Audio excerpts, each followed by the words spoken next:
સૌનો હું આભાર માનું છું, સૌને હું પ્રણામ કરું છું. અને આ તકે વિશેષ આ કમિટી મંડળ કે જેમણે મને અહીં આમંત્રિત કર્યો, સન્માનિત કર્યો અને બે શબ્દ બોલવા માટેની તક અને મંચ બંને આપ્યું છે, એવા અશોકભાઈના નેતૃત્વમાં કામ કરતા સર્વે કમિટી મેમ્બરોનો ખૂબ ખૂબ આભાર.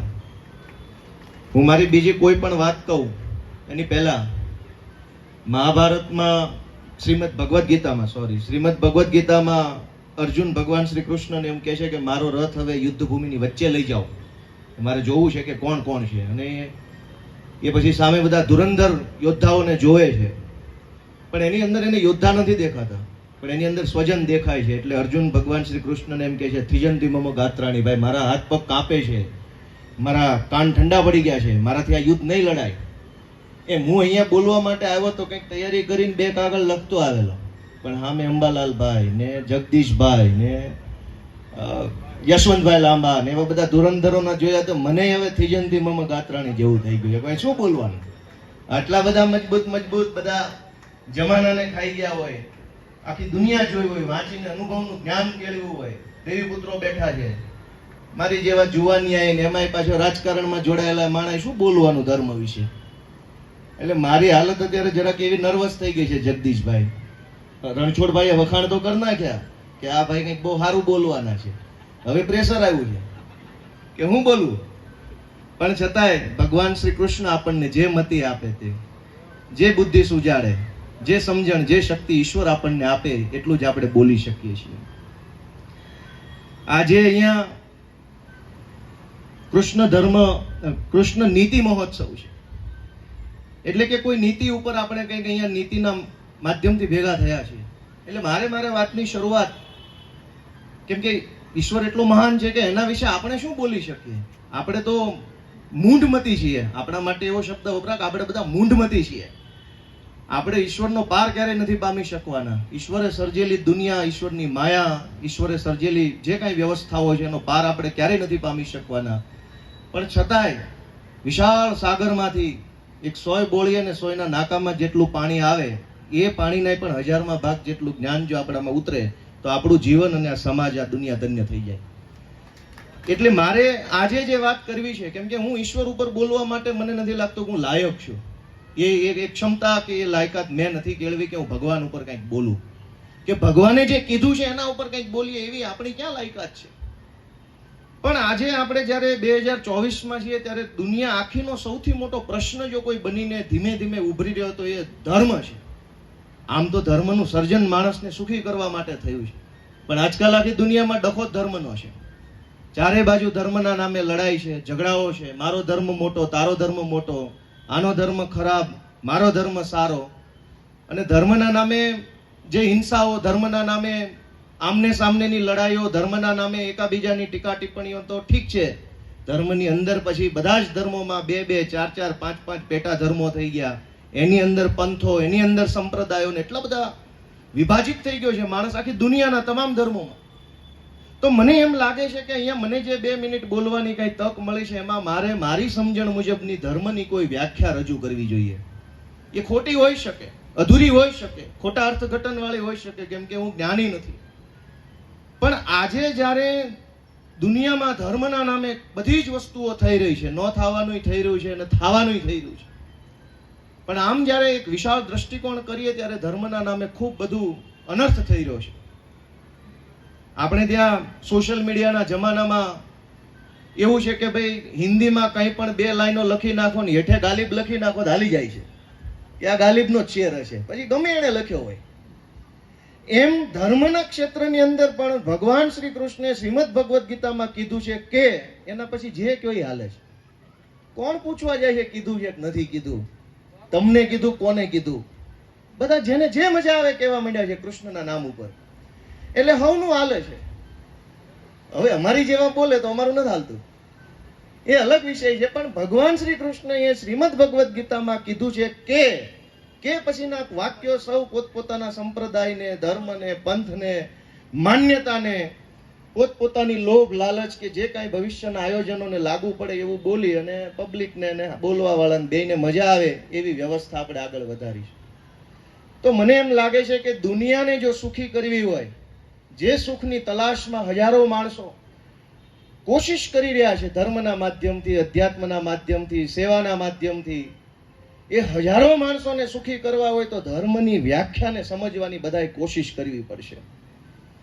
એટલે ધર્મની વ્યાખ્યા સમજતા પહેલા ભાઈએ મારો પરિચય આપતા પહેલા રણછોડભાઈએ શ્રીમદ ભગવદ્ ગીતાનો શ્લોક યાદ કરાવ્યો કે અભ્યુત્થાનમ અધર્મસ્ય તદાત્માનમ સુજામ્યમ. એટલે એમાં એ બધાને યાદ છે યદા યદા હિ ધર્મસ્ય ગ્લાનિર્ભવતિ ભારત, કે ભાઈ જ્યારે ધર્મને ગ્લાનિ થશે ત્યારે ભગવાન આવશે.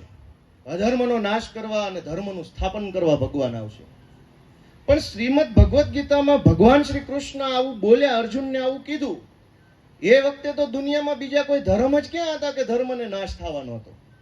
આજે કદાચ કોઈ રાજકારણી એમ કહીએ કે ધર્મ ખતરે મેં હે, જાગો મારા ભાઈઓ, ધર્મ ઉપર હુમલો થવાનો છે, મારા બધા હિન્દુઓ જાગો. એ તો આજે કહી શકાય. એ જમાનામાં તો સનાતન ધર્મ, ભગવાન શ્રી કૃષ્ણ પોતે હાજર હતા. ધર્મની ગ્લાનિ થાય એવા કોઈ સંજોગ હતા નહીં. તો એનો મતલબ એમ કે ભગવાને ધર્મની ગ્લાનિ થશે એવું કીધું છે, તો ભગવાને ધર્મની કોઈ વ્યાખ્યા પણ વિચારી છે કે આ વસ્તુ ધર્મ હશે અને એ જો નહીં થાય તો એની ગ્લાનિ ગણાશે. એ સિવાય આમ તો ધર્મની વાત નીકળી છે તો અડધેથી એક વાત બધાને પૂછી લઉં કે ભાઈ આપણને કોઈને ખબર છે દુનિયાનો સૌથી મોટો ધર્મ કયો છે? અશોકભાઈ, ખ્યાલ છે? દુનિયાનો સૌથી મોટો ધર્મ કયો છે? ના. કયો ધર્મ છે? ના ભાઈ ના, ક્રિશ્ચન નથી, માનવ ધર્મ નથી. કયો મોટો ધર્મ છે દુનિયાનો સૌથી? દુનિયાનો સૌથી મોટો ધર્મ છે સગવડિયો ધર્મ. આપણને જે ફાવે એ આપણો ધર્મ, ન ફાવે એથી આઘું રહેવાનું. ભગવાન ભલે ગમે એટલી વખત કે સત્ય બોલવાનું, સત્યમ બદ, આપણે નથી બોલવું, એ આપણો ધર્મ. એટલે દુનિયાનો સૌથી મોટો ધર્મ સગવડિયો ધર્મ છે. અને આમ આપણા અંદર, આત્માની અંદર આપણે જો દ્રષ્ટિ કરીએ તો આપણે બધા એમાં, હું પેલા સગવડિયા ધર્મના પાલન કરવા વાળા વ્યક્તિઓ છે, કટ્ટર ભક્તો છે સગવડિયા ધર્મને માનવા વાળા. એ વાત અલગ છે કે એનું કપાળ ઉપર કરવાનું કોઈ ચિહ્ન નથી, નકર ખબર પડી જાય કે આવા કલરનું કર્યું હોય ને સગવડિયા ધર્મનો ભક્ત છે. પણ એ પકડાય એવી વ્યવસ્થા હજુ શોધાણી નથી. એટલે ભગવાન શ્રી કૃષ્ણએ યદા યદા હિ ધર્મસ્ય, એટલે ત્યાં પાછો ધર્મ શબ્દ આવ્યો. વળી એક શ્રીમદ ભગવદ્ ગીતાનું વાક્ય છે જેનો રાજકારણમાં બહુ દુરુપયોગ થાય છે માણસને ઉશ્કેરવા માટે. સ્વધર્મે નિધનમ શ્રેય. ભગવાન શ્રી કૃષ્ણ અર્જુનને કહે છે ને, આખો શ્લોક છે, આમાં હું કાગળિયા થોડાક લખતો આવ્યો છું. ભાઈ ઈશ્વર વિશે કઈ બોલવું હોય તો બને ત્યાં સુધી ખોટું ન બોલવું, ભૂલ ભરેલું ન બોલવું, અતિશયોક્તિ વાળી વાત ન કરવી, કેમ કે આપણે પામર માણસો છીએ. આપણે ભગવાનથી વધુ ડાયા થવાની કોશિશ ન કરવી જોઈએ. શ્રેયાન સ્વધર્મો વિગુણ પરધર્માત સ્વનુષ્ઠિતાત સ્વધર્મે નિધનમ શ્રેય પરધર્મો ભયાવહ. એટલે બહુ મહાન વિદ્વાનો આનો એવો અર્થ કાઢે છે કે આપણા ધર્મમાં મરવી નહીં હારું, પણ ધર્મ નહીં બદલવાનો. તે દિવસે ધર્મ બદલવાની વાત જ કેવી? એક જ ધર્મ, સનાતન ધર્મ, ભગવાન શ્રી કૃષ્ણ હાજર, ધુરંધર અર્જુન ઉભા છે. છતાંય આજે રાજકારણમાં લોકોને ઉશ્કેરવા માટે, ગુમરાહ કરવા માટે એવો ઉલ્લેખ થાય છે કે સ્વધર્મે નિધનમ શ્રેય, એટલે પોતાના ધર્મમાં જેમાં જન્મા છો એમાં ને એમાં મરો તો બધું બરાબર છે. બાકી તમને આ ધર્મ ન ગમતો હોય, ન ફાવતો હોય તો એ બદલવો નહીં. પણ આ તો વિદ્વાનોએ કાઢેલો અર્થ છે. ભગવાન શ્રી કૃષ્ણ શું આવું કહેવા માંગતા હશે? તો મને એમ લાગે છે કે આખી જે વ્યવસ્થા છે એના પાયામાં ધર્મ શબ્દના અર્થઘટનનો પ્રશ્ન હોય એવું મારી નાની અને કાચી સમજણ એવું કહે છે કે ધર્મ શબ્દના અર્થઘટનનો કોઈ પ્રશ્ન હશે કે લાંબા ગાળે ભગવાન શ્રી કૃષ્ણએ જે ધર્મની વાત કરી છે એ ધર્મ ભૂલીને કંઈક નવા જ પ્રકારના ધર્મનું આપણે બધા માણસોએ ભેગા મળીને સર્જન કર્યું હશે ને એટલે પછી વાદ વિવાદ ને ચર્ચા સંવાદ વધી ગયો છે. તો આપણે ધર્મ શબ્દને સમજીએ કે ધર્મનો એક અર્થ થાય છે લક્ષણ, સ્વભાવ. આપણે છોકરા ભણતા હોય તો એમાં ભણવામાં આવે પદાર્થનો ગુણધર્મ. પદાર્થનો ગુણધર્મ એવો શબ્દ ભણવામાં આવે. એનો મતલબ એમ કે કોઈ વસ્તુ તમારા સ્વભાવગત છે, કોઈ વસ્તુ તમારી લાક્ષણિકતા છે તો એ તમારો ધર્મ છે. જેવી રીતે અગ્નિનો ધર્મ છે બાળવાનો. અગ્નિ બાળી નાખે છે, એ જોતી નથી સ્ત્રી છે, પુરુષ છે, હિન્દુ છે, મુસલમાન છે, સૂકું છે, લીલું છે. એનો ધર્મ છે કે ભાઈ જે ઝપટમાં આવે ને બાળી નાખવું, એ એનો ગુણ ધર્મ એટલે કે ધર્મ છે.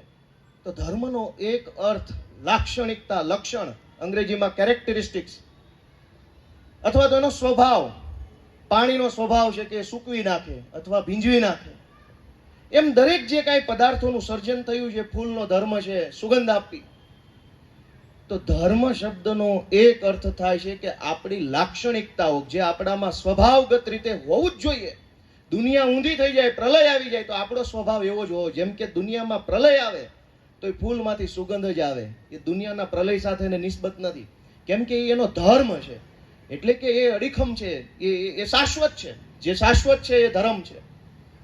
ધર્મ શબ્દનો બીજો અર્થ છે કે ભાઈ કર્તવ્ય, ઇંગ્રેજીમાં ડ્યુટી, ફરજ, જવાબદારી.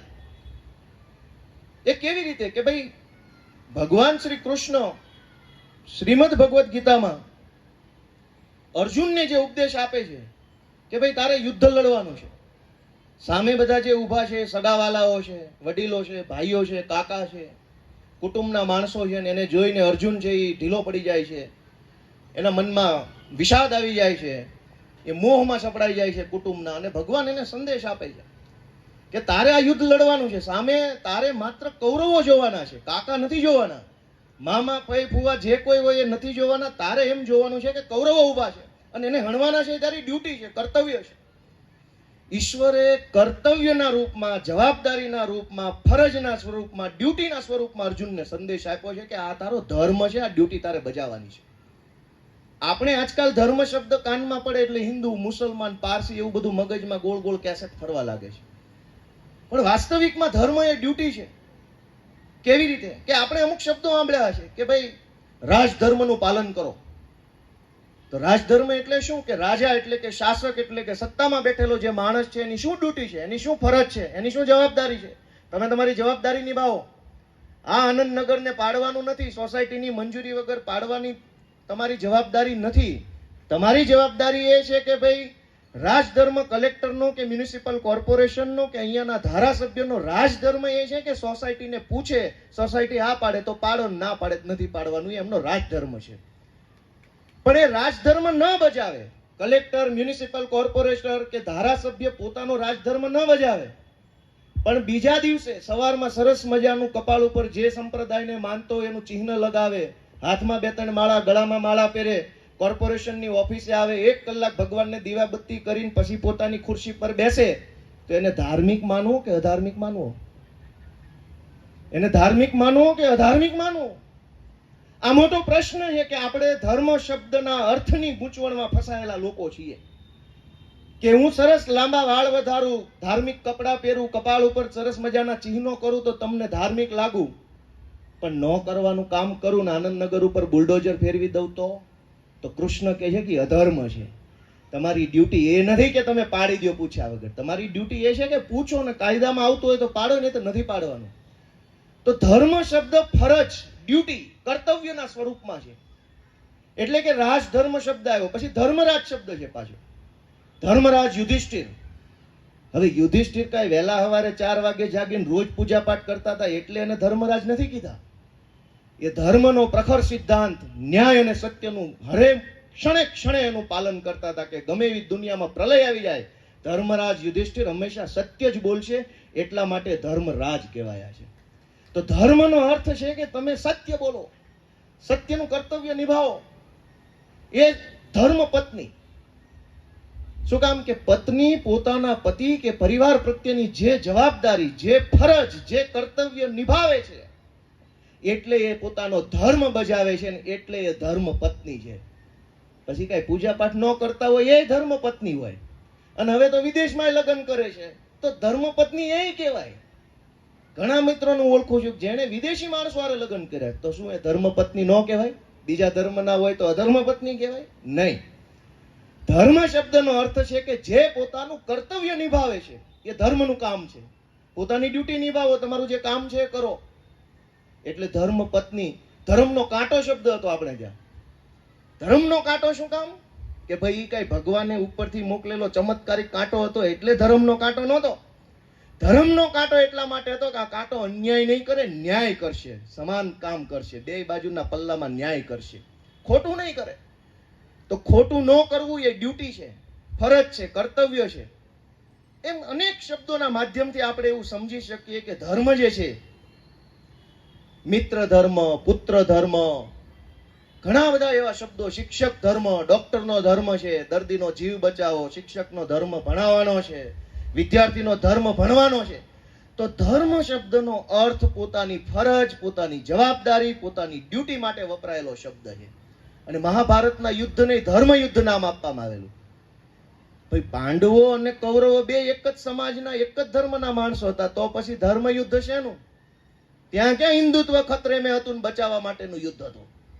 એ બધા આમને સામને એક કુટુંબના માણસો હતા, છતાંય ધર્મ યુદ્ધને નામ આપવામાં આવ્યું એટલા માટે કે ન્યાય માટેનું યુદ્ધ હતું, ન્યાય મેળવવા માટેનું યુદ્ધ. જેમ આનંદનગરના લોકો ન્યાય મેળવવા માટે થઈને આ કાર્યક્રમ કર્યો છે ને, એમ અર્જુનને અને પાંડવોને વનવાસ અને ગુપ્તવાસ પૂરો કર્યા પછી કૌરવોએ દુર્યોધને જે કાંઈ એમનો અધિકાર આપવાનો હતો એમાંથી એને અવળચંડાઈ કરી અને કીધું કે કાંઈ નહીં આપવામાં આવે, એટલે ન્યાય મેળવવા માટેનું યુદ્ધ હતું. માટે એ ધર્મ યુદ્ધ હતું. ધર્મ બચાવવાનું યુદ્ધ નહોતું, સંપ્રદાય બચાવવાનું યુદ્ધ નહોતું, ન્યાય મેળવવાનું યુદ્ધ હતું. એનું નામ ધર્મ યુદ્ધ છે.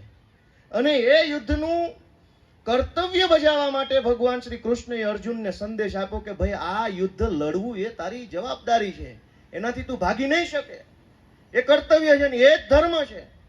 તો દોસ્તો, મને એમ લાગે છે કે ધર્મના નામે આપણે ત્યાં બહુ મોટી ગેરસમજણ થઈ હોવી જોઈએ, અને એટલા માટે આપણે ભગવાનની શોધમાં, સુખની શોધમાં, સ્વર્ગની શોધમાં, સાચી શાંતિની શોધમાં આમથી આમ, આમથી આમ, આમથી આમ ભટકીએ છીએ, પણ મેળ પડતો નથી કોઈનો. સામેવાળાનો પડી જાય છે, આપણો નથી પડતો. આપણને ઉપદેશ આપવા વાળાનો બધાનો મેળ પડી ગયો છે, પણ ધર્મના માધ્યમથી શાંતિ અને ઈશ્વરની શોધ કરવા વાળા માણસનો મેળ નથી પડતો. કેમ કે ધર્મની વ્યાખ્યાઓ જે છે એ વ્યાખ્યામાં કંઈક આપણે ગેરસમજણ થઈ છે. મને એમ લાગે છે કે આપણે ધર્મની વ્યાખ્યા તરફ આગળ બધા જો વધે સંયુક્ત રીતે તો કંઈક થાય. મહાભારતની અંદર એક શ્લોક છે કે ધરતી ધારયતી વા લોકમ ઇતિ ધર્મ. એટલે એમ કે લોકો જેને ધારણ કરે અથવા જે ધારણ કરવા યોગ્ય છે, અથવા લોકો જેને ધારે છે એ ધર્મ છે. ધારણ કરી શકાય, પોતાનામાં જેને ઉતારી શકાય, પોતાની અંદર રોપી શકાય, પોતાના જીવનની અંદર વણી શકાય, એ જે વસ્તુ છે એ ધર્મ છે. તો બીજો પ્રશ્ન છે કે ધારણ કરવા યોગ્ય શું છે, શું ધારણ કરવું જોઈએ, અથવા શું ધારણ કર્યું છે? કેમ કે જે ધારણ કરીએ એ ધર્મ છે.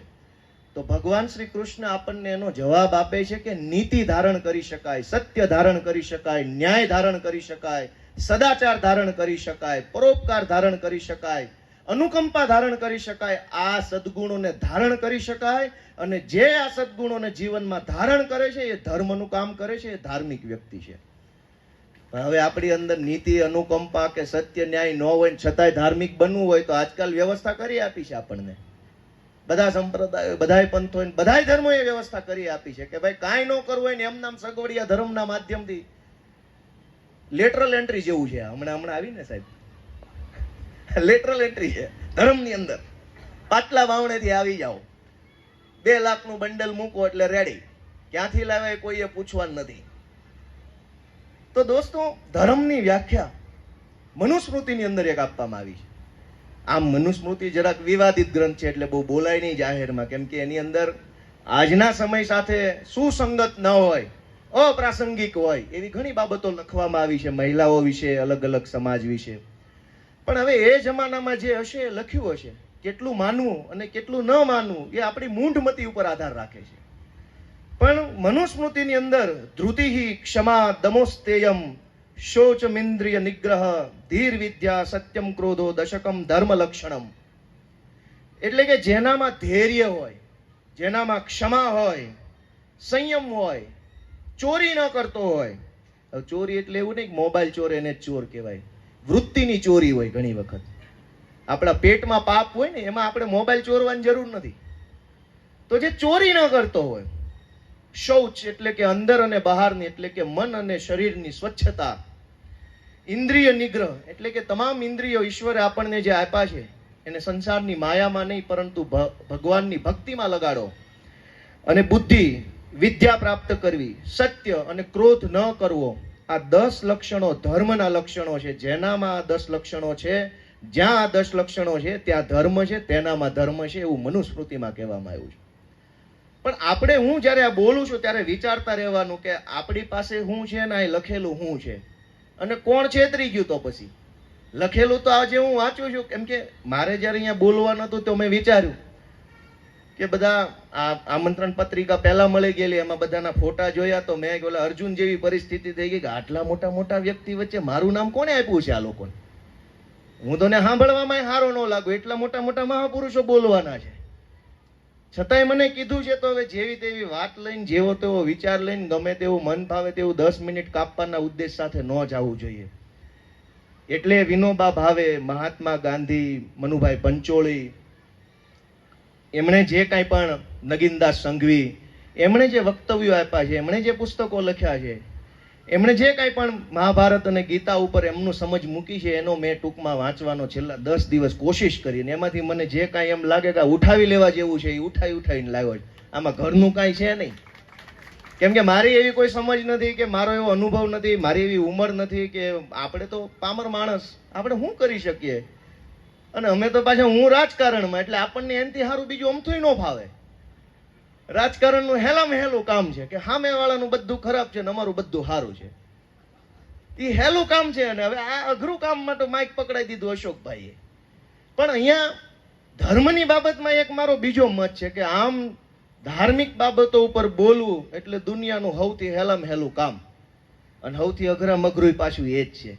હેલું એટલા માટે ભગવાન શ્રી કૃષ્ણએ કીધું છે કે તને જે ભાવે આંખો કોણ તમને પૂછવાનું છે કીધું છે કે નથી કીધું. અઘરું એટલા માટે છે કે જો તમે ચિંતન કરીને, મનન કરીને, સત્ય સાથે તમે વાસ્તવિક વાત કરો ને તો ધોકાય ઉડે કે આવું તમે નથી સાંભળ્યું, તું ક્યાંથી લાવ્યો.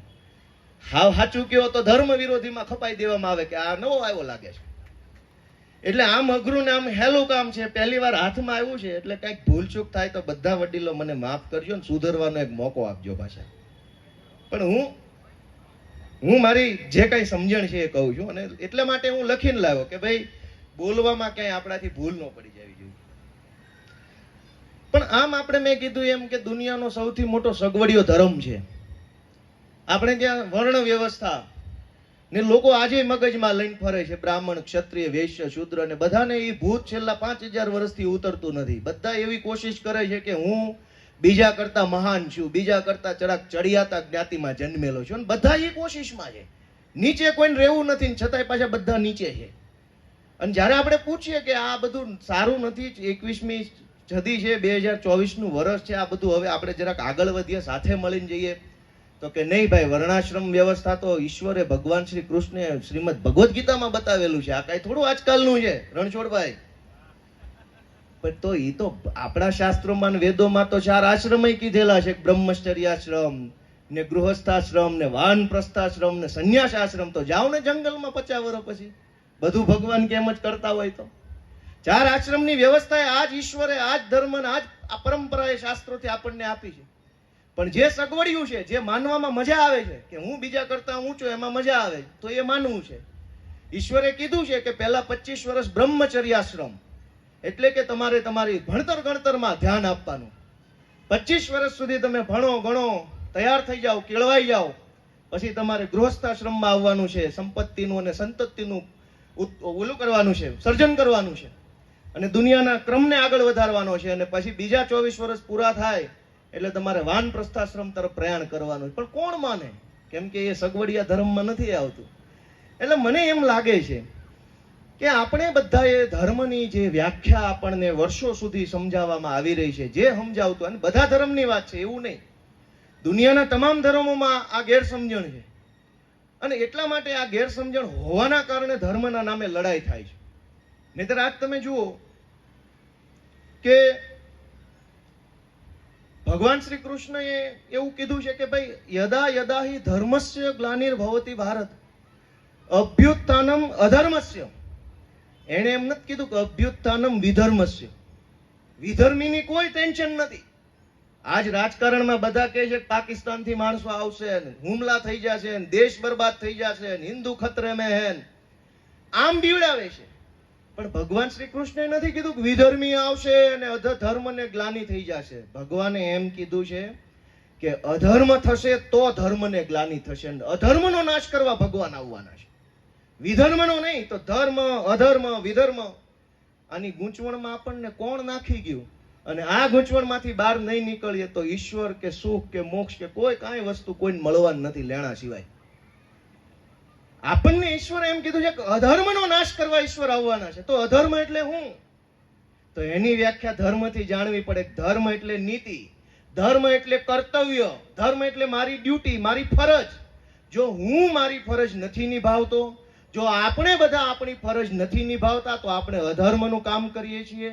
જો આપણે ન્યાય માટે કામ નથી કરતા તો આપણે અધર્મ કરીએ છીએ. જો આપણે સદાચાર નથી કરતા તો આપણે અધર્મ કરીએ છીએ. અને સમાજમાં આવો અધર્મ જ્યારે વધશે ત્યારે ભગવાન શ્રી કૃષ્ણ અથવા એમનો સંદેશ લઈને કોઈ સંત મહાપુરુષ આવશે. એમાં વિધર્મને કઈ એવી વાત જ નથી. પણ આજ તમે જુઓ, મેં કીધું એમ કે એક પીએસઆઈ હોય, સરસ મજાનો ધાર્મિક દેખાતો હોય, ચાંદલો બાંડલો કમ્પ્લીટ કરીને આવે, પણ કોઈ ગરીબ માણસ એફઆઈઆર લખાવા જાય તો લખે નહીં, ધમકાવે, ગાળું દઈને અપમાનિત કરીને કાઢી મૂકે. આવું બને છે સમાજમાં કે મારી વાત ખોટી છે? તો એ અધર્મ છે, અને એ જ અધર્મનો નાશ કરવા માટે ભગવાન શ્રી કૃષ્ણ આવવાના છે. એમાં વિધર્મની કોઈ વ્યાખ્યા જ નથી. પણ આ તો બધું ચૂંટણી લક્ષી છે, એટલે તમને હું સાચું કહી દેતો તો ભલામણા મોક્ષ મળી જાય આયા ના આયા, સ્વર્ગમાં જવાની જરૂર નથી. પણ આપણે આજે અહીંયા નીતિ મહોત્સવની અંદરથી નીતિ શીખવાની છે કે ધર્મ એટલે નીતિ, ધર્મ એટલે સત્ય, ધર્મ એટલે ન્યાય. અને આ ગુણ આપણા સૌની અંદર ઉતરે. આપણે આ નીતિ ને સત્ય ને શબ્દો જે બોલીએ ને તો એ બહુ આદર્શ શબ્દો છે, એટલા ભારે શબ્દો છે. એમ થાય આ થોડું શક્ય છે, ગોપાલભાઈ ને માઇક આપ્યું એટલે બોલો, બાકી તમે સત્ય કરી બતાવો લ્યો રાજકારણમાં. હું માનું છું કે આ જે આદર્શો છે, સત્ય બોલવું, ન્યાય પ્રિય રહેવું, સદાચાર કરવો, બહુ અઘરી વસ્તુ છે. પણ આદર્શ છે ને ધ્રુવના તારા જેવા છે. ધ્રુવનો તારો આકાશમાં હોય, એને જોઈને આપણે આપણી દિશા નક્કી કરવાની હોય. પછી આપણે એ ધ્રુવના તારાને ધ્યાનમાં રાખીને કિનારા સુધી આપણે જ્યાં જવું હોય ત્યાં પહોંચી શકીએ, પણ ધ્રુવના તારા સુધી ક્યારેય નથી પહોંચી શકાતું. એમ સત્ય છે એ ધ્રુવનો તારો છે. આપણે કોશિશ કરવાની છે કે સત્યના માર્ગે વધુ ને વધુ હાલી શકીએ. સ્વયં સત્ય તો ભગવાન શ્રી કૃષ્ણ જ બની શકે. આપણી તો ક્યાં એવી કોઈ લાયકાત છે કે આપણે બની શકીએ? પણ આપણે એ કોશિશ કરવાની છે સમાજ તરીકે, વ્યક્તિ તરીકે, સમૂહ તરીકે, કે સમૂહમાં સત્યનું આચરણ વધે, સમૂહમાં ન્યાયનું આચરણ. આ રાજકોટમાં અગ્નિ દુર્ઘટના થઈ, જે લોકો સરકારમાં કે કોર્પોરેશનમાં કે પોલીસમાં બેઠા છે એ ધર્મનું કામ કરે છે કે અધર્મનું કામ કરે છે? અને આપણે ક્યાં વિધર્મીની જરૂરત છે? જો આપણી પાસે જ આટલા અધર્મીનું ટોળું પડ્યું હોય તો વિધર્મી ક્યાં ગોતવા જ જવાના છે? એ એનામાં થાકી જાય, આપણે આપણામાં થાકી જાહું. એવી રીતે જયારે અધર્મ વધશે ત્યારે ભગવાન શ્રી કૃષ્ણ આવશે અને આપણા બધાની અંદર ધર્મનું સ્થાપન કરશે. ધર્મનું સ્થાપન એટલે હું બધાને માળા પહેરાવી દેશે, બધાને કઈ દીક્ષા આપશે? નહીં. ધર્મનું સ્થાપન એટલે નીતિનું સ્થાપન કરશે, ન્યાયનું સ્થાપન કરશે, સમાજની અંદર સદગુણનું સ્થાપન કરશે. આપણે બધાએ આપણા આત્માને પૂછીએ કે આજ ભવ્યાતિ ભવ્ય આયોજનો થાય છે બધા જ ધર્મોમાં, હરીફાઈઓ થાય છે કે અમારો કાર્યક્રમ મોટો કે તમારો કાર્યક્રમ મોટો. જબરજસ્ત કટ્ટર હરીફાઈ ચારો તરફ થઈ ગઈ છે ધાર્મિક દેખાવાની. બધા જ ધર્મોમાં દેખાવથી ધાર્મિક દેખાવાની, ભાષણથી ધાર્મિક દેખાવાની, રૂપિયાથી ધાર્મિક દેખાવાની કટ્ટર હરીફાઈ હાલે છે. પણ આપણે આત્માને પૂછીએ કે સમાજની અંદર નીતિ વધી કે ઘટી? બધા વિચારો છે, નીતિ વધી કે ઘટી સમાજમાં? ન્યાય વધ્યો કે ઘટ્યો? સદાચાર વધ્યો કે ઘટ્યો? અનુકંપા, બીજા પ્રત્યેની સહાનુભૂતિ, કરુણા, પ્રેમ ભાવ વધ્યો કે ઘટ્યો? જો બધા જ સવાલના જવાબમાં આપણું મન એમ કહેતું હોય કે ઘટ્યું, તો અધર્મ વધ્યો એમ કહી શકાય. ને અધર્મ વધશે ત્યારે ભગવાન શ્રી કૃષ્ણ આપણી વચ્ચે આવવાના છે દોસ્તો. એટલે આમ આપણે જે કહીએ છીએ કે ધર્મની બાબતમાં આપણે બધાએ વ્યાખ્યાને ધ્યાનમાં લઈ અને ધીરે ધીરે આપણે મૂળ ધર્મ તરફ, એટલે કે કર્તવ્ય તરફ, એટલે કે અર્જુનને ઈશ્વરે જે કીધું એ કરવા તરફ આગળ વધવાનું છે. તમે એક મજાની વસ્તુ જુઓ કે આજે તો બધું હિન્દુ મુસલમાન ને આમ ને તેમ ને બધું મારો કાપો વાળું સોશિયલ મીડિયા ખોલાય નહીં, નકર એમાં મોબાઈલમાંથી લોહી પડે એમ છે. એટલી બધી હિંસા છે ધર્મના નામે. પણ મજાનો વિષય એ છે કે ઇસ્લામ ધર્મની સ્થાપના કરવા વાળા મોહમ્મદ પૈગંબરનો જન્મ થોડો ઇસ્લામમાં થયો હોય. એ તો એનો જન્મ ક્યાંક બીજા ધર્મમાં કે બીજા સમુદાયમાં થયો. એ મોટા થયા પછી એમણે ઇસ્લામ ધર્મની સ્થાપના કરી. એમ જૈન ધર્મની સ્થાપના મહાવીર સ્વામીએ કરી તો એમનો જન્મ થોડો જૈનોમાં થયો હોય. ભગવાન બુદ્ધનો જન્મ પણ બૌદ્ધ ધર્મમાં ન થયો હોય. ગુરુ નાનકજીએ શીખ ધર્મની સ્થાપના કરી એમનો જન્મ શીખમાં ન થયો હોય. આ વાત શું બતાવે છે કે જે ધર્મની સ્થાપનાઓ કરવા વાળા મહાપુરુષો છે એમનો જન્મ તો બીજા ધર્મમાં અથવા બીજા વ્યવસ્થામાં થયેલો છે. તો ધર્મનું આ જે બાબત છે એમ કહેવા માંગે છે કે ધર્મ એટલે જીવન જીવવાની એક પદ્ધતિ, ધર્મ એટલે જીવન જીવવાની એક ફિલોસોફી, કે જે કાંઈ પણ જીવન જીવવાના સિદ્ધાંતો, ધારાધોરણો, નીતિ નિયમો એ જમાનામાં અમલમાં હશે, એ નીતિ નિયમોમાં કઈ ખામી લાગી હશે અથવા કઈ ઘટતું લાગ્યું હશે તો ભગવાન બુદ્ધે કે મહાવીર સ્વામીએ કે ગુરુ નાનકજીએ વધારાના 5 સિદ્ધાંતોનો ઉપદેશ સમાજને આપ્યો હશે. સમાજને બીજા 5 સિદ્ધાંતો ગમ્યા હશે, સ્વીકાર્યા હશે અને સમય જતા એ ધર્મના સ્વરૂપમાં આવી ગયા હશે. તો ધર્મ એટલે આપણે જે સમજીએ છીએ એ વાત નથી. આપણે સમજવાનું એ છે કે ઈશ્વર એટલે કે ભગવાન શ્રી કૃષ્ણ ભગવદ્ ગીતામાં આપણને કયા ધર્મની સ્વધર્મે નિધનમ શ્રેય, એટલે ઈશ્વર ત્યાં એમ વાત કરે છે કે તમે તમારા, એમાં 2 ગૂઢ અર્થ છે. સાહેબ મારી કઈ ભૂલ થતી હોય સુધારજો, હું વિદ્યાર્થી છું પાછું, એવું નથી. આ તો ફ્લોમાં આવી જાય તો થોડુંક બોલાઈ જાય છે કે સ્વધર્મે નિધનમ શ્રેય એટલે એક તો ગૂઢ અર્થ ઈશ્વર એવો કરે છે કે એક ધર્મ છે આત્મા અને એક ધર્મ છે દેહ, ઇન્દ્રિયોનો ધર્મ. આત્માના ધર્મનું પાલન કરતા કરતા એટલે કે આત્મશુદ્ધિ, આત્માને ઈશ્વર સાથે જોડતા જોડતા જો નિધન થાય તો શ્રેયકર છે, એ સારું નિધન છે. પણ ઇન્દ્રિયોના, શરીરના માધ્યમથી ભોગ વિલાસ ભોગવતા ભોગવતા મૃત્યુ થાય તો એ ભયાવહ છે, એનું કોઈ કારણ નથી. યા તો બીજો ગૂઢ અર્થ છે કે તારું કર્તવ્ય કરતા કરતા તમારી જે ડ્યુટી છે, જે કાંઈ હોય તે, આ આનંદનગર સોસાયટી બચાવવાની તમારી ડ્યુટી છે તો બચાવો, એ ધર્મનું કામ છે.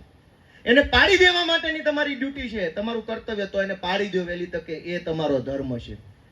એટલે ઈશ્વરે જ્યારે એક બહુ આપણે શ્રીમદ ભગવદ્ ગીતામાં કર્મણ્ય વાધિકાર હસ્તે, પછી બધા પોતપોતાને મજા આવે એવો એનો અર્થ કાઢે છે. મેં હવે આમાં તો મારે એમ જ કહેવાનું ને, હું જે કહી છે એ મજા આવે એવી જ વાત કહેવાય કે ભાઈ કર્મ કરતો જાન, હાંક મારતો જાન, ફળની વાટે રહેતો નહીં, ફળ કોઈને કાંઈ મળવાનું નથી. પેપર લીક જેવું છે, ગમે એટલી તૈયારી કરો તો ફળ કોઈને મળવાનું નથી. કર્મનો સંદેશ ઈશ્વરે તેથી કીધેલું. એને કેવી ખબર હશે કે પેપરો ફૂટશે, ગમે એટલી તૈયારી કરો, કર્મ કરતો જામ, ફળ મળવાનું નથી. પણ વાત એવી આસાન નથી. ઈશ્વરે જે ધર્મનો આપણને સંદેશ આપ્યો છે કે કર્તવ્ય કરવાનું છે, તમારે તમારું કામ કરવાનું છે, રસોઈ બનાવવાનું છે, ચપ્પલ સીવવાનું છે, સાફ સફાઈ કરવાનું છે, કેમેરામાં રેકોર્ડિંગ કરવાનું છે, એન્કરિંગ કરવાનું, જે કામ તમારે કરવાનું છે તમે કરો, એ જ ધર્મ છે, બીજો કોઈ ધર્મ નથી. જો તમે એ કામ નથી કરતા તો તમે અધર્મ કરો છો. એટલે જે કર્મણ્ય વાધિકાર, કર્મયોગના આખા અધ્યાયની અંદર ભગવાને જે સમજાવ્યું એમાં 4 મહાન સિદ્ધાંતો ઈશ્વરે અર્જુનના માધ્યમથી આપણને બધાને કીધા છે કે ભાઈ કર્મ કરો, એ તમારો અધિકાર છે. કર્મથી ક્યારેય દૂર ન ભાગવું, કરતા જ રહેવું. અને જે કાંઈ કર્મ હોય, ભણવાનું, વાંચવાનું, લખવાનું, દોડવાનું, કૂદવાનું, હસવાનું, ગાવાનું, વગાડવાનું, જે કાંઈ કર્મ હોય એ કર્મ કરતા રહ્યો.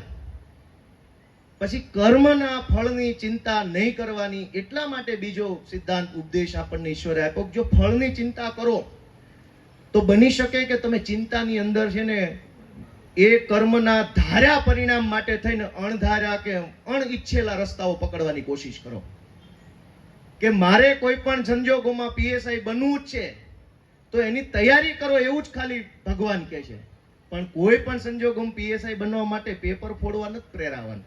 એટલે કર્મના ફળની જો આપણે ચિંતા કરીએ તો એ ઈચ્છિત ફળ મેળવવા માટે આપણે કોઈ પણ રસ્તો અપનાવવા માટે ખેંચાઈ જઈએ, પ્રેરાઈ જઈએ, અથવા એ દિશામાં ફંટાઈ જઈએ, અથવા તો આપણને વિષાદ થાય કે નથી કરવું, તો પછી આપણે રાજકોટ જવું છે ને જગદીશભાઈને મળવું છે પણ એ ન મળવાના હોય રાજકોટ નથી જવું. તો કર્મના ફળની આસક્તિ રાખવાથી આપણે એ કર્મ ન કરવા પ્રત્યે અથવા કર્મ ખોટા રસ્તે કરવા પ્રત્યે પ્રેરાઈ જઈએ છીએ. એટલે ઈશ્વર એમ કહે છે કે કર્મના ફળની આસક્તિ નથી રાખવાની, કર્મ કરવાનું છે, કર્તવ્ય નિભાવવાનું છે. અને આ જે કર્મ કર્તવ્ય શબ્દોનો અર્થ ધર્મ છે. અને ત્રીજી વાત કે કર્મ પ્રત્યે કર્તાનો ભાવ નથી રાખવાનો કે મેં કર્યું એવું કાંઈ નથી કરવાનું. ભગવાન એમ કહે છે કે આ સમગ્ર સૃષ્ટિનો કર્તા છે ઈશ્વર પોતે છે. તમે જે કાંઈ કરો છો એ મારા માધ્યમથી, મારી આપેલી શક્તિથી, મારી આજ્ઞાથી, મારા કહેવાથી તમે કંઈક કરો છો. એટલે કર્મ મેં કર્યું એવું નથી કરવાનું. અને એમાં ભગવાનનો બીજો એક એંગલ છે કે તમે જે કર્મ કરો છો એ કર્મની સફળતા કે એ કર્મનું પરિણામ માત્ર તમારા કર્મ ઉપર આધાર નથી રાખતું. એમાં બાહ્ય પરિબળો ધ્યાનમાં આવે છે. સાથી મિત્રો કોણ હતા, પરિબળો કેવા હતા, વાતાવરણ કેવું હતું, માધ્યમો કેવા હતા. આ આનંદનગર સોસાયટી પાડવાની કોશિશ થઈ ગઈ અને આજે નથી પડી તો એ માત્ર અશોકભાઈ એમ ન કહી શકે કે મેં કર્યું. એટલે કવિએ કીધું મેં કર્યું એ જ અજ્ઞાનતા, શકટનો ભાર્યમ સ્વાંતાણે. આ મેં નથી કર્યું. લોકોનો સપોર્ટ મળ્યો, છાપાવાળાએ છાપામાં છાપ્યું, અધિકારીને થોડીક બીક લાગી, બધું ભેગું થયું. બિલ્ડરને એમ થયું કે આમાં કઈ વકરો વધશે નહીં, ગાંઠનું ગોપીચંદન ઘસાઈ જાય આનંદનગર બનાવવામાં. એટલે બધા ભેગા થયા, ત્યારે આ પ્રોજેક્ટને અટકાવી શકાયો. એટલે ભગવાન એમ કહે છે કે કર્મની અંદર કર્તૃત્વ ભાવ કે મેં કર્યું એવું નથી રાખવાનું. સૌએ કર્યું અથવા ઈશ્વરે મને કરાવડાવ્યું. જેમ એમ એક ચીપિયો હોય, આમ ચીપિયાથી આપણે ગરમા ગરમ તપેલી પકડીએ. ચીપિયો એમ કે મેં તપેલી પકડી, કેવો લાગે? એ તો આપણે હાથ અડાડ્યો એટલે ચીપિયાએ તપેલી પકડી. પણ આપણે હાથ ક્યારે અડાડ્યો કે કોઈ ચેતન તત્વએ આપણામાં એ શક્તિ આપી કે તું ચીપિયો પકડને લે ભાઈ. એમ ઈશ્વર આપણી પાસે કંઈક કરાવવા માંગે છે અને એ કામ કરવું એ જ આપણો ધર્મ છે. પછી બાકી ધર્મની જે કાંઈ અત્યારે યુટ્યુબમાં વ્યાખ્યાનો આવતા હોય, ભગવાન હવને રાજી રાખે. પણ મને ધર્મની જે કાંઈ વ્યાખ્યા સમજાણી છે, જે કાંઈ મારા અનુભવમાં વાત આવી છે એ મેં અત્યારે જે કીધી એ છે. અને ચોથી વાત કર્મના સંદર્ભમાં, એક કે કર્મ કરવો એ આપણો અધિકાર છે, આપણી ફરજ છે. કર્મની અંદર કર્મના ફળની આસક્તિ ન રાખવી. ત્રીજી વાત કે કર્મ કર્યાનો કર્તૃત્વ ભાવ મેં કર્યું એવું ન રાખવું. અને ચોથી વાત કે અકર્મણ્ય ન રહેવું, એટલે કે કર્તવ્ય નિભાવવાથી દૂર ન ભાગવું. કર્તવ્ય છોડી, જેમ અર્જુનને હતું ને કે નથી લડવું ભાઈ, આ મેં હથિયારો મૂક્યા ને હું પડી ગયો, મારાથી નહીં લડાય, આ તો બધા મારા સગાવાલાઓ છે, હું આની સામે કેવી રીતે લડીશ, અને આમની સામે હું કદાચ લડીશ ને જીતી જાશ તો શું. અને એ પછી એના લાંબા લાંબા બુદ્ધિજન્ય કારણો અર્જુન ભગવાનને આપે છે. ભગવાને સાંભળ્યા શાંતિથી. અર્જુનને એમ થયું કે હવે મારે કર્મ નથી કરવું. ભગવાન એની ના પાડે છે કે કર્મથી દૂર ભાગવું જોઈએ નહીં. કર્મ તો કરવાનું જ છે. ઘણી વાર નથી ઘણા એમ થતું નથી મજા આવતી, ઘર મૂકીને ભાગી જા. તો ભાગીને ક્યાં જશો? કર્મ, કેમ કે ઈશ્વરે તો એમ કીધું કે શ્વાસ લ્યો એ કર્મ છે ને શ્વાસ બહાર કાઢો એ કર્મ છે. કર્મથી તમે ક્યારેય દૂર ભાગી, કર્મ એટલે કર્તવ્ય, ડ્યુટી, ફરજ. કર્મથી ક્યારેય આપણે દૂર જઈ શકતા નથી. દરેક કર્મ આપણને બાંધે છે. એટલે દોસ્તો મારું એટલું કહેવાનું છે કે ધર્મની વ્યાખ્યા કર્તવ્યના સ્વરૂપમાં છે.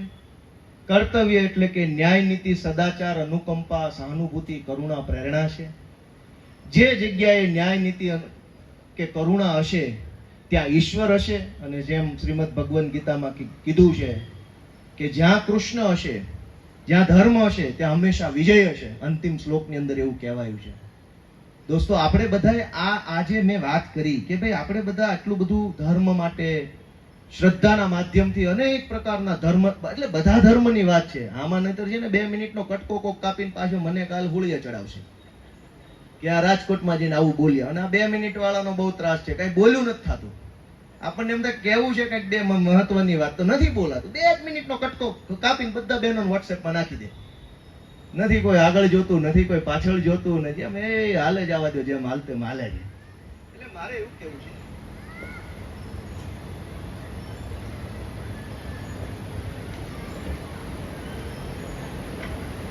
કે આપણે બધા જે કાંઈ ધર્મના માધ્યમથી જે કાંઈ કામ કરીએ, પૂજા કરીએ, ભક્તિ કરીએ, ઈશ્વરને આરાધીએ, શાસ્ત્રો, વેદો, ઉપનિષદોનું ગાન કરીએ, રસપાન કરીએ, એને સમજવાની કોશિશ કરીએ, ઈશ્વરે જે ઇન્દ્રિયો આપી છે ઇન્દ્રિયોના માધ્યમથી ઈશ્વરની દુનિયાને સમજી અને ઈશ્વરને પામવા માટેના આપણા તમામ પ્રયત્નો છે. એ તમામ પ્રયત્નોના અંતે આપણે શું લાલચ છે, આપણી શું ઈચ્છા છે, આપણી શું મહત્વાકાંક્ષા છે કે ભાઈ બધાને મોક્ષ જોતો છે. આ વાત સાચી છે કે ખોટી? આપણે જે કાંઈ કામ કરીએ છીએ એ તમામ કામ એટલે કે ધર્મનું કામ, ધર્મ, ભક્તિ, પૂજા, પાઠ, માળા, જપ, તપ, પ્રદક્ષિણા, તમામ ધર્મના લોકો જે કાંઈ કરે છે એ બધું જ કર્યા પછી આપણી આશા એટલી જ છે કે આપણને મોક્ષ મળે. મોક્ષ મળે એટલે કે સ્વર્ગમાં સ્થાન મળે. એટલે શું? તો કે ભગવાન પાસે આપણને સ્થાન મળે. બધા મને જવાબ આપો, આ વાત સાચી છે કે ખોટી છે? આપણી બધાની ઈચ્છા શું છે કે ભાઈ ઈશ્વર પાસે આપણને સ્થાન મળે, સ્વર્ગમાં મોક્ષ હશે કે નહીં હોય એવી કોઈ ચર્ચા જ નથી કરવી. હશે જ. આપણી ઈચ્છા એ છે કે ઈશ્વર પાસે આપણને જગ્યા મળે, મર્યા પછી મોક્ષ મળે. પણ દોસ્તો, એક મોબાઈલ આપણે દુકાનેથી ખરીદીએ, ઘરે લાવીએ, ખોલીએ, જોઈએ, છોકરો કે આ નથી મજા આવતી, પાછો આપવા જાય તો રણછોડભાઈ લઈ લે પાછો? ન લે. આપણે એક પેન્ટ લાવીએ રેડીમેડ, ઘરે લાવીએ, પહેરીએ, એમાં ઓલું સ્ટીકર અહીં કમરે આવે, તૂટી ગયું, પછી એમ કેવી કે આ પેન્ટ મોટું છે, નાનું છે, હાવ પાછું આપી દેવું, પૈસા પાછા આપો. તો એ દુકાનવાળો પાછું લઈ લે કે ન લઈ લે? કયો જી, લઈ લે કે ન લઈ લે? કોઈ ખાવા પીવાની વસ્તુ લાવ્યા, ઘરે લાવ્યા, ખોલી, જોયું, ચાખ્યું, નો મજા આવી, પાછું આપવું, લઈ લેશે કે નહીં લઈ લે? એક દુકાનવાળાને એ ખબર છે કે જો પેકિંગ તૂટી જાય, જેવું આપ્યું છે એવું ન રહે તો એને પાછું ન લેવાય. જેવું આપ્યું છે એવી જ વસ્તુ લાવશો તો એકવાર તમને રિપ્લેસ કરી દેવું. એમ ઈશ્વરે આપણને આ દુનિયામાં જેવા મોકલ્યા છે એવા પાછા નહીં જઈએ તો કોઈ ઈશ્વર, કોઈ સ્વર્ગ બર્ગમાં આપણને સ્થાન નથી આપવાનો. અને ઈશ્વરે આપણને કેવા મોકલ્યા છે? આપણા ઘરે એક બાળક જન્મે ત્યારે કેવો હોય છે? નિર્ભેળ, નિર્મળ, નિડર, સત્ય, મોહ માયામાં ન હોય, લોભ ન હોય, લાલચ ન હોય, કપટ ન હોય, દ્વેષ ન હોય, ઈર્ષ્યા ન હોય, હરીફાઈ ન હોય, કટ્ટરતા ન હોય, એકદમ નિર્દોષ મન વાળું બાળક તરીકે ઈશ્વર આપણને આ દુનિયામાં મોકલે છે. અને પાછા કેવા જ આવી છે આપણે? કપટ, ક્રોધ, લોભ, મોહ, 2 પ્લોટ ઓછા લીધા ને ઓલાનો પ્લોટ, અને એમ ઈશ્વર આપણને પાછા લઈ લે છે. ઓલો એક પાર્લેનું પડીકું પાછું નથી લેતો, તોડેલું. અને આપણને ઈશ્વરે જેવા અહીંયા મોકલ્યા છે એવા જો પાછા નહીં જઈએ તો કોઈને કોઈ સ્વર્ગમાં સ્થાન મળવાનું નથી. એ વાત અલગ છે. જાહેરમાં બોલતા હોય તો આપણે એમ કહેવું પડે કે ઈશ્વર એમના ચરણોમાં સ્થાન આપે, એમને ખૂબ ખૂબ શ્રદ્ધાંજલિ પાડી, એ બધું બોલવું પડે. પણ સીલ તૂટી ગયેલો માલ કોઈ પાછો લેતો નથી. ઈશ્વરે આપણને એક નિર્દોષ વ્યક્તિ તરીકે અહીંયા મોકલ્યા છે. કોઈ સિક્કો માર્યા વગર મોકલ્યા છે. તમામ ધર્મના માણસને કોઈ સિક્કો માર્યા વગર ઈશ્વરે આ દુનિયામાં મોકલ્યા, નિખાલસ બનાવીને મોકલ્યા, લોભથી પર મોકલ્યા. બાળકને શું લોભ હોય? એને મોહ કઈ વાતનો હોય? ઈર્ષા કઈ વાતની હોય? 2 છોકરા રમતા હોય તો એક રમકડા માટે 2 બાંધતા હોય એવું આપણે જોઈએ. પણ એ લડાઈની અંદર આ રમકડું મારું છે કે તારું છે એની અંદર દ્વેષ નથી હોતો, કપટ નથી હોતું, એની અંદર પણ નિર્ભેળ એકદમ સહજતા હોય. આ વાત સાચી છે ખોટી? એક રમકડા માટે 2 બાળક બાંધે પણ એ કપટથી નહીં, પ્રેમથી, નિખાલસતાથી. ઈશ્વરે આપણને નિખાલસ વ્યક્તિ તરીકે આ દુનિયામાં મોકલ્યા છે. ઈશ્વરે આપણને સહજ માણસ તરીકે આ દુનિયામાં મોકલ્યા છે. ઈશ્વરે આપણને દ્વેષ રહિત વ્યક્તિ તરીકે આ દુનિયામાં મોકલ્યા છે. પાછા જ્યારે જઈશું તો એક હોયના નાકાના 1000માં ભાગ જેટલો દ્વેષ જો જીવનમાં હશે ને તો સ્વર્ગના દરવાજાથી જ આપણે રિટર્ન ગાડી લઈ લેવાની છે. કોઈ અંદર નહીં આવવા દે. કેમ કે પેલો માણસ તૂટેલું પેન્ટ પાછું નથી લેતો, તૂટેલું ખોખું કોઈ પાછું લેવા તૈયાર નથી. તમને હાવ આવા મોકલ્યા હતા ને કેવા થઈને આવ્યા, શું કામ પાછા લેવાના છે? ન્યાય ક્યાં ટ્રાફિક કરવાનો? અહીંયા ટ્રાફિક, ન્યાય ટ્રાફિક. એટલે દોસ્તો, મારે એટલી જ વાત કહેવાની છે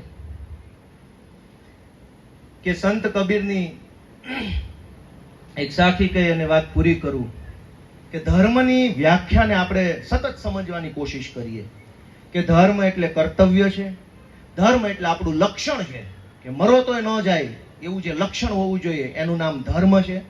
ધર્મને મજહબ, પંથ કે સંપ્રદાય તરીકે આપણે જ્યાં સુધી જોઈશું ત્યાં સુધી ઈશ્વર સુધી પહોંચવાનો રસ્તો ખુલ્લો નહીં થાય.